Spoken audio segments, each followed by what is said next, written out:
They say mirrors hold a piece of your soul, a reflection of who you truly are. I used to dismiss such notions until the night I stumbled out of bed at the stroke of midnight, my throat parched and my mind hazy with half-remembered dreams. As I passed by the hallway mirror, something strange caught my eye. A flicker, no more than whisper of movement, and then my reflection winked at me. I could have sworn it did. A chill ran down my spine, but I laughed it off, blaming the late hour and my overactive imagination.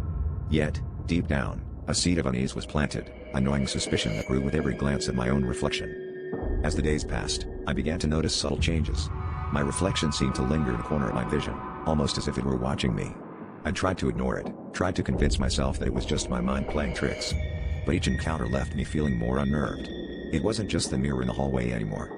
Every reflective surface seemed to harbor a version of myself that moved independently, with an awareness that was not my own. I avoided mirrors, kept my eyes downcast, yet still felt the weight of my own gaze pressing down on me.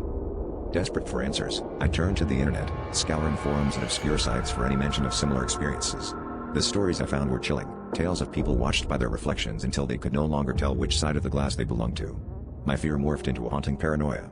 I tried to rid my home of mirrors, covering them or turning them to face the walls. But the reflections were persistent, appearing in windows, puddles, even the gleam of polished metal. They were everywhere, and they were waiting. Then came the night when I finally understood the true horror of my situation. As I lay in bed, the room shrouded in darkness, I felt a presence beside me. I turned to look, and there it was, my reflection, standing next to my bed, smiling down at me with an unsettling familiarity. I realized then that it had always been watching, waiting for the perfect moment to step through the glass. With a terror that froze my very soul, I understood that I hadn't been looking at my reflection all these years. It had been looking at me, and now, it was finally free.